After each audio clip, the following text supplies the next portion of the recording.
So things have been going badly between Britain and the colonies here in North America. Um, the Boston Massacre in 1770 is a really good indication of how tense and violent things are getting, especially in Boston and Massachusetts and New England. And one of the one of the biggest reasons for that is they're kind of carrying the burden of a lot of these acts coming from Great Britain. Now, things really start coming to a head here in 1773 when Britain passes the Tea Act, and it doesn't do necessarily what we might think it does. So the Tea Act actually makes tea more affordable for the colonies. Um, but at this point, the relationship between Britain and the colonies can kind of be characterized by misunderstanding, especially the British. They don't fully understand the colonial issues or the colonial problems, and they don't recognize the fact that the colonies at this point are looking at things in a certain way, and that includes something like the Tea Act. So on the surface, Britain looks at this and says, "Okay, the Tea Act is going to make tea more affordable in the colonies," but to do that, they are basically giving the East India Tea Company the monopoly of colonial tea trade. And that's where the colonists have an issue, right? They don't see um, Britain telling them what what to do specifically as anything they have the authority to do because they view their colonial legislatures as the body to do that, right? And the colonial legislatures wouldn't put a monopoly on this company to trade tea with them because it's not in the best interest of the colony, right? They would make it to where if you could get tea from any company, as long as it's most affordable for people in that colony, right? Britain looks at this as the colony is part of the empire, so they need to be doing things that's best for the empire. Again, totally different perspectives, um, but that's kind of the goal. This also was designed to boost the, or at least help the East India Tea Company, right, which had kind of fallen off on some hard times. So they kind of saw this as like win-win for everyone, and the colonists at this point are just enraged um, by anything that seems to be British extension of authority in areas that they don't have it. Okay, now they continued to do things that they've been doing, like boycotting, speaking out, organizing, criticizing the British. But then they take things to the next level and they go to the Boston Tea Party. And the Boston Tea Party is basically members of the Sons of Liberty going into Boston Harbor, um, taking the tea off of the ships and then dumping it into the harbor. Now, this is an escalation, right? Because boycott, you're just not purchasing it and you're showing your lack of support by not buying an item or whatever. And in the past that had worked, that had put pressure on Britain and they changed a lot of their policies. This is a little bit different. This is destruction of property, and this is really going to make things, this is going to escalate things greatly, right? Um, Especially in Boston, they weren't even unloading the ships, so they were just sitting there. And then you have the Sons of Liberty come in and destroy the tea.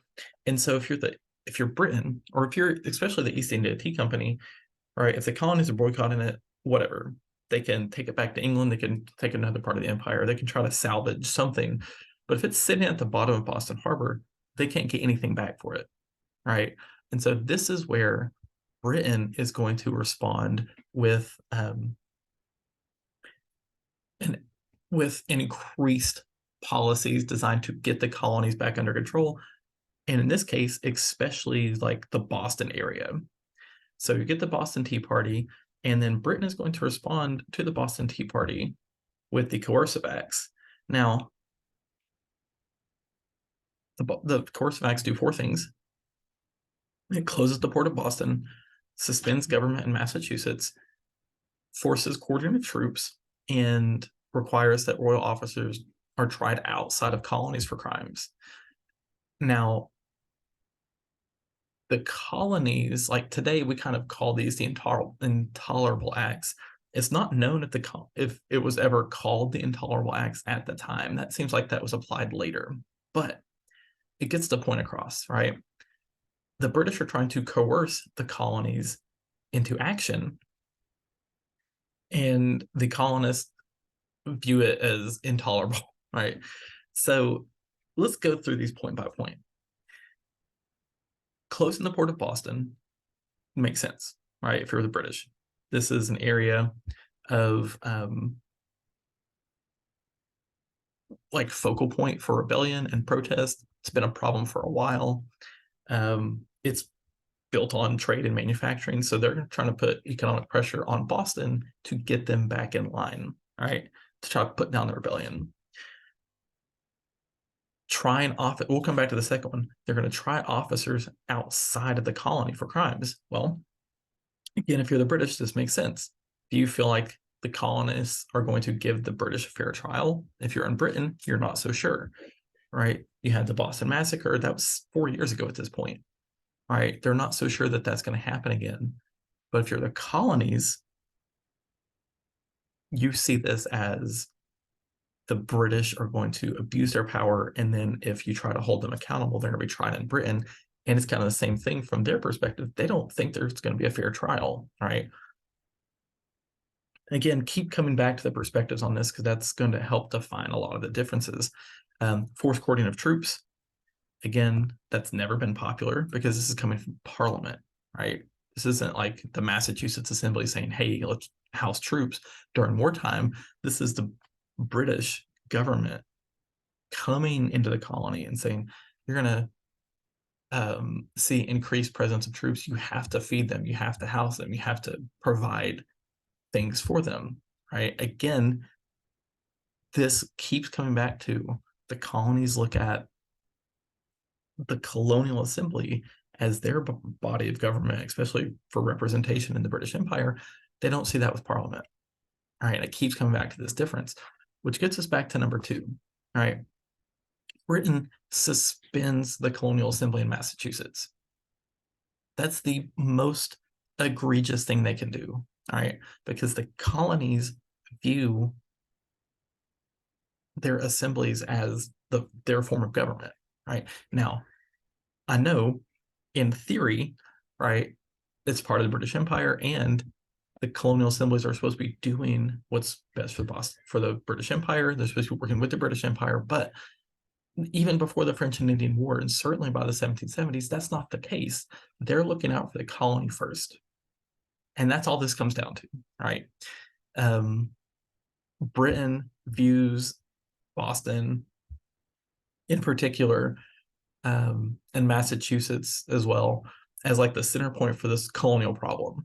And so they're trying to kind of coerce like Massachusetts Bay into complying, hold them accountable for the Boston Tea Party and all those things as a message to the other colonies. But what happens is the rest of the colonies rally around Boston and Massachusetts. Again, not what Britain is intending. Okay. Now, all this, so if you're going point by point, Boston Tea Party is responded with the coercive acts. The response to the coercive acts is the First Continental Congress. Again, we've been spending a lot of time looking at unity, right? And colonial unification, how it works. In 1754, the colonies were so not united that they don't even adopt the Albany Plan, right? And that was not even against the British. That was against French and Native Americans in the West. Here, 20 years later, with all the problems increasing with Great Britain, you don't even have 13 colonies coming together. You only have 12, right? So this idea of like the colonies casting off British oppression, it's just not the thing, right? The colonies act in their best interest.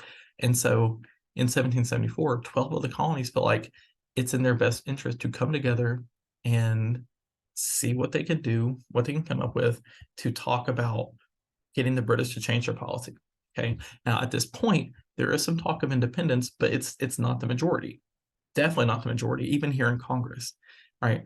Georgia doesn't show up because they're relying on British protection from Native Americans on their western border. Right. So in 1774, First Congress gets together and they pass 5 things. Okay.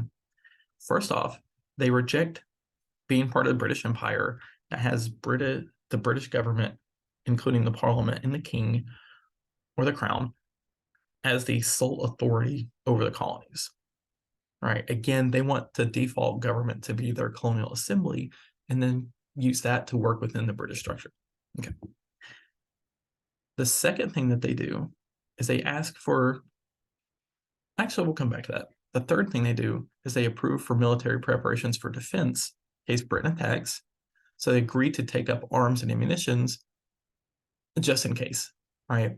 In case they need to defend themselves in case the British attack. Again, the colonists view the British military as a symbol in the colonies of the force that Britain is starting to use, right? So there's a dislike there and a worry there. And so they build that here into one of their resolutions. They agree to continue to boycott and cut off trade completely with Britain until things change, right? And then they agree to meet in 1775 in the spring to see like what Britain has said, like where are we going from here? So they know they're already going to meet again. Okay, so let's get back to number 2. Notice, First Continental Congress, you don't have all 13 colonies there. They also agree to ask Britain basically to reset things to the end of the French and Indian War in 1763. Right? They're not asking for independence. They're asking to stay in the British Empire on their own terms. That doesn't make sense, right? That's not how the empire works. That's not how colonization works. Like it's not really tenable. But it is important to point out, like we're less than 2 years away from the Declaration of Independence, July 4th, all that stuff. You don't even have 13 colonies showing up, and they agree to ask for a reset to fix things.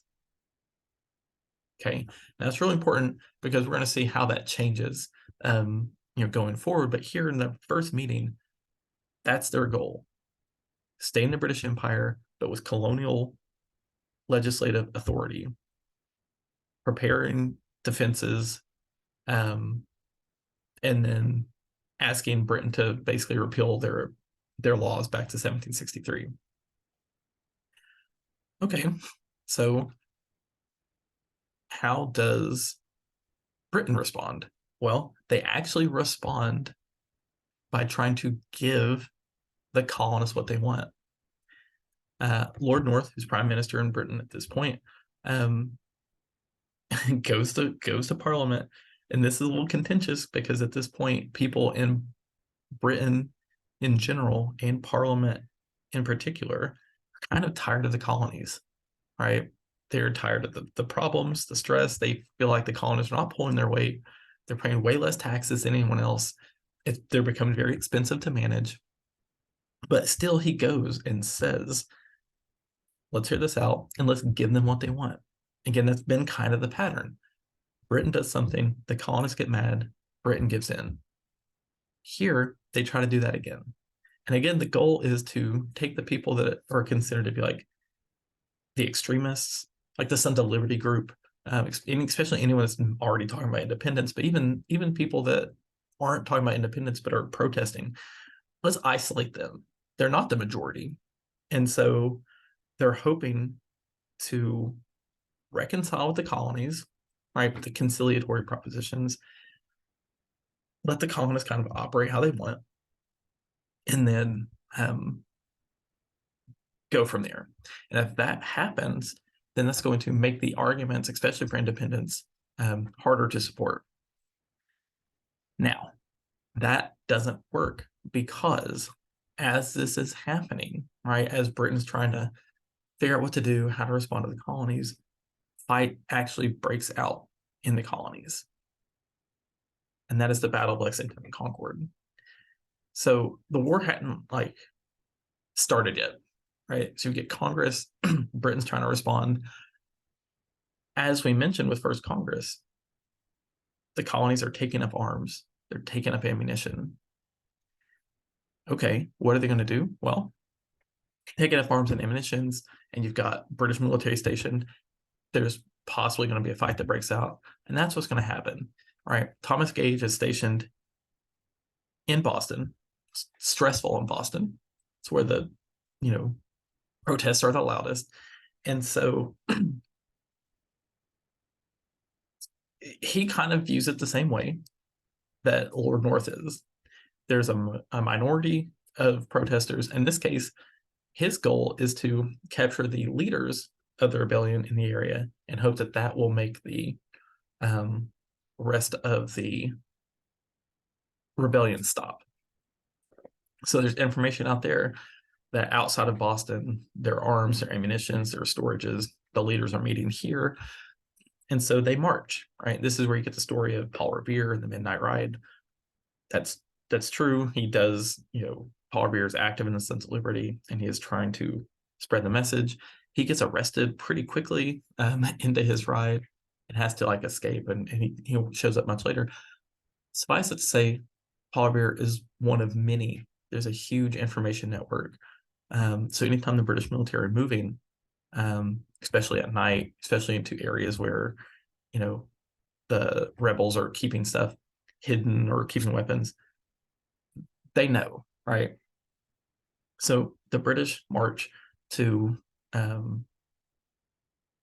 Lexington and Concord, where there are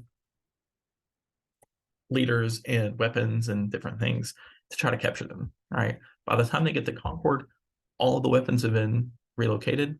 The arms storages have been relocated. The leaders have left. So there's nothing there, right? On the way back, April 19th, at Lexington, the first shot they're going to be fired. You get some of these colonial militias lining up against the British military.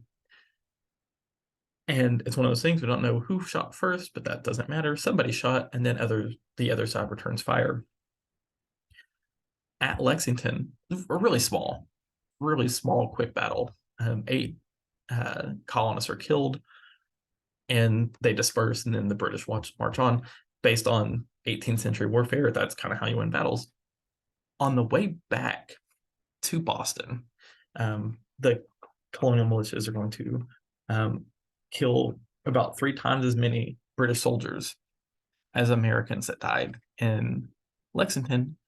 And that's going to kind of provide the template for how the war is going to be fought and the troubles the British are going to have. But we'll save that for another time. Suffice it to say, this is going to have some major ramifications for the situation between the colonies and the British going forward.